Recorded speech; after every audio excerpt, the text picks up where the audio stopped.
but we have to understand that God gave us a much priceless gift to prove his love for us. Amen? If you have your Bibles, go to Romans, the book of Romans. And go to chapter 5. Romans chapter 5, and go to verse 8. So when you're at Romans, I think we got some feedback coming in. So Romans chapter 5, verse 8, if you can stand to your feet.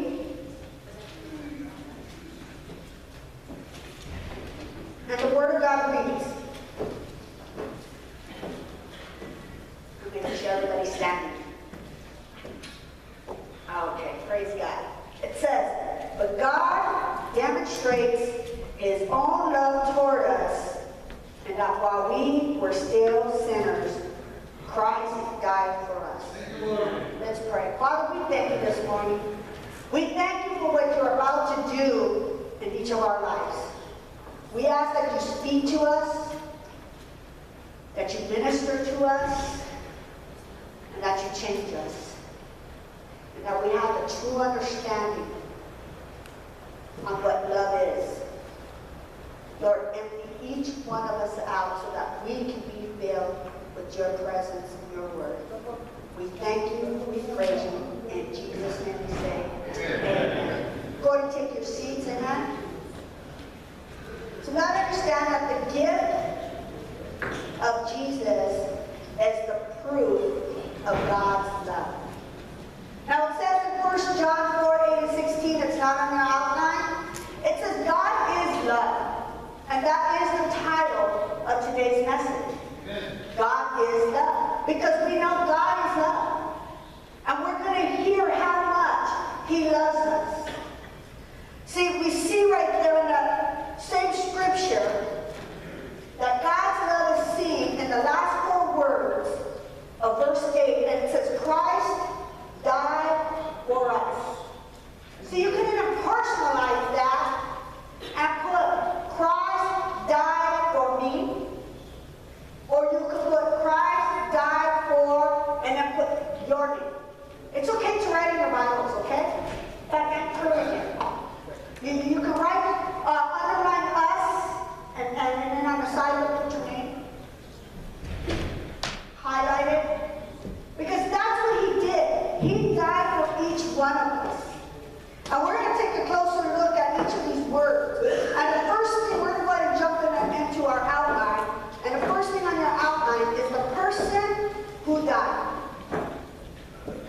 Now this is going to be a different type of love story. That's what we're going to be talking about this morning.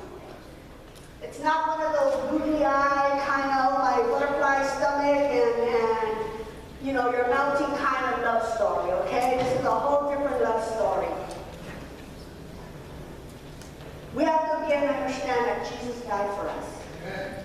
See, some scholars believe that the date, now this is again what some scholars believe, that the date was April 3rd, AD 33, when Pilate, the Roman governor over Judea, was finished questioning Jesus concerning the accusation brought against him by the leaders of the Jews.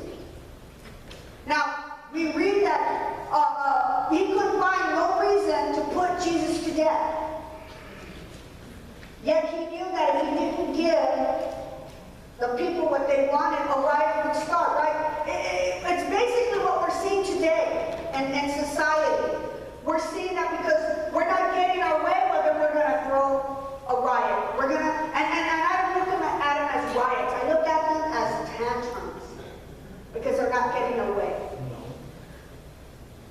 Today's, and I don't want to get into a whole controversy on that, but today's people are fighting for the wrong purposes and the wrong reason in life. But here, Pilate knew that if he didn't give the people what they wanted, there was going to be a riot. A riot was going to break out in Jerusalem. So what he did, he addressed the impatient mob waiting outside his palace.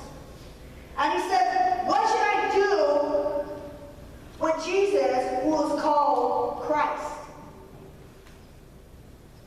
And the people's reply was, crucify him. No, they were crucify him. They were angry because of who Jesus was saying who he was. And they didn't believe him. They wanted him dead. They wanted him out of the way.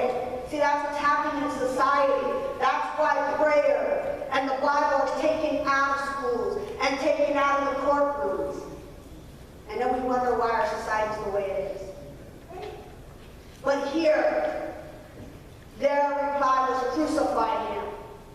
It says in Isaiah 53:3, he is despised and rejected by men, a man of sorrows and acquainted with grief. And we hid, as it were, our faces from him. He was despised, and we did not esteem him. See, we got to understand that the soldiers led Jesus away to be flogged. They stripped him of his clothes. They tied him to a post, and they beat him with the whip. Now, most of you have seen the video, the movie, Passion of the Christ, and I encourage you to watch that again. We need to be reminded of what he's done for us. And here they beat him with the whip, and this whip was made of leather strips. And at the end of those strips, there were sharp pieces of iron or bone on them. Can you imagine? I mean, come on, growing up, some of us got hit with the belt, right? I know my mama would just have to show me the belt. I was like, oh man, I know that's going to hurt. That's going to sting. But here we have Jesus getting whipped with us at the end with sharp iron, pieces of iron and a bone on it. Can you imagine? And again, when you see the passion of Christ, you see the agony that he went through, how it tore his body up. And then after all that scourging, the soldiers put a robe on Jesus. And their aim was to make a complete mockery of his claim to be a king. And of course, every king needs a crown, right? So they twisted together a crown of thorns. And they set it upon Jesus' head. Now, if you have rose bushes, you know that sometimes when you're working in your garden, you get a little freak out and nothing can hurt for days, right? There you are, you stop working with your roses because you're digging out that thorn out of your flesh because it hurts. Here we have Jesus getting a crown of thorns placed on his head, and they're just not placing it gently. No, they're digging it deep into his head. And what's happening is blood starts coming out. It starts gushing out to the point where it starts changing the way his face looks. It says in Isaiah 52:14, but many were amazed when they saw him. His face was so disfigured, he seemed hardly human. This is the word of God. Now this is in Isaiah, so this is a prophecy already spoken way before Jesus was even born. See, so they were already aware of what was going to happen to Jesus. And here it says that many were amazed when they saw him. His face was so disfigured, he seemed hardly human. And from his appearance, one would scarcely know he was a man. Can you imagine? I mean, we see that movie, The Passion of the Christ, and yes, we see his face beaten and one eye shut, but here it says that they couldn't even recognize that he was human. They gave him a good beat down. You think you've gotten a beat down? Let me tell you, no one's gotten a beat down like Jesus had. And you know what? He did it all for us. Sad things we take it for granted. See, and then after they did that, they gave Jesus a staff in his right hand to act as a scepter. Then the soldiers fell to their knees and they paid a mock homage to him. They cried, "Hail to the King of the Jews!" They were mocking him. They spit on him. They took the staff and they struck him on the head again and again. It says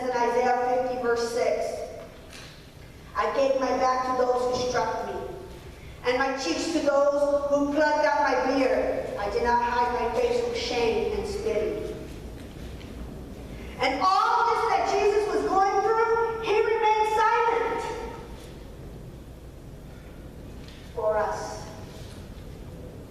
For us, because that's how much he loved us. He was guilty of nothing, yet he never said a word. You know, when someone gets in trouble, I mean, they're going up and down and swearing, and oh, it wasn't me, I didn't do it, and they're trying to talk their way out of it, right? Here, Jesus just silently stood there. He allowed them to beat him, spit on him, put that crown of thorns and dig it deep within his head, blood just gushing out. They put the robe on him and they mocked him.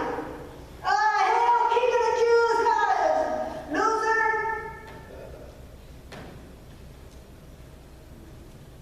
And he stood there, just like taking it. It says in Isaiah 53, verse 7, he was oppressed and he was afflicted, yet he opened not his mouth. He was led as a lamb to the slaughter, and as a sheep before its shears is silent.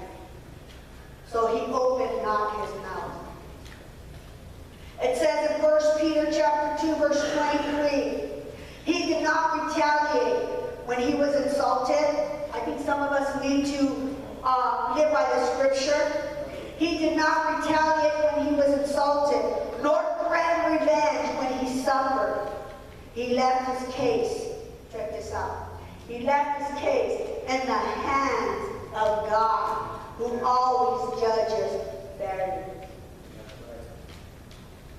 Jesus was willing to die for us. He was willing to die for me. He was willing to die for you. In John 10:18, it says, no one can take my life from me. I sacrifice it voluntarily, for I have the authority to lay it down when I want to and also take it up again, for this is what my Father has commanded. Amen. This is the person who died. Now let's look at the death he died. Again, Jesus died for us. He died for me, he died for you. And Philippians 2:8. I should say number 2, the death he died. Philippians 2:8, and being found in appearance as a man, he humbled, something else we gotta live by. He humbled himself and became obedient to the point of death, even the death of the cross. See, Jesus died in humility and agony.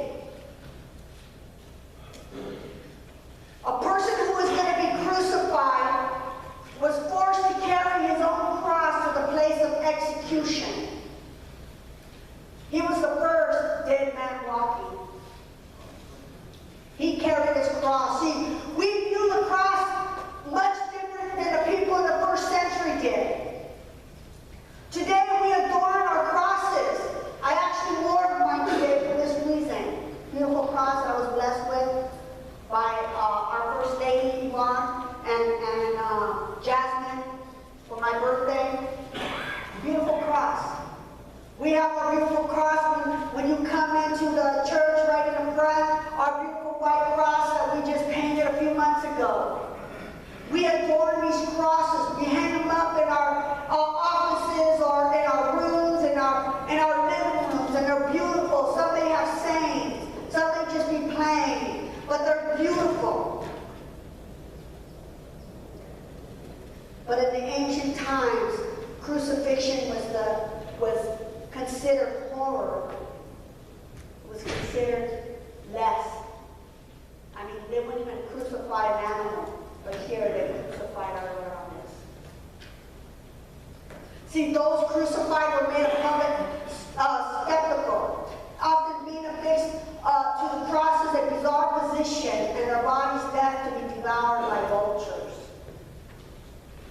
See, in order to avoid suffocation, they had to push themselves up with their legs and pull up with their arms.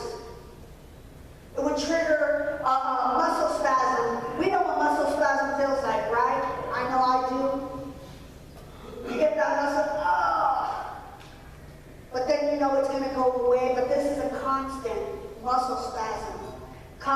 unimaginable pain. See, death would either come through heart failure, brain damage, or caused by reduced oxygen supply, suffocation, or shock. An awful physical agony, a length of torment, public shame combined to make crucifixion the most terrible form of death. Now we have Jesus, he's carrying his cross, and it wasn't a little cross, it wasn't like the ones that you see during a play, during a skit, something like, no, this thing was heavy. It didn't have a wheel at the end of it. He had to drag it, and it wasn't a smooth road that he had to carry that cross. That thing was heavy. He had to carry it. Plus, he had just got a beat down, remember? I just spoke about that. He couldn't even see. His face was so disfigured they couldn't even recognize that he was a human.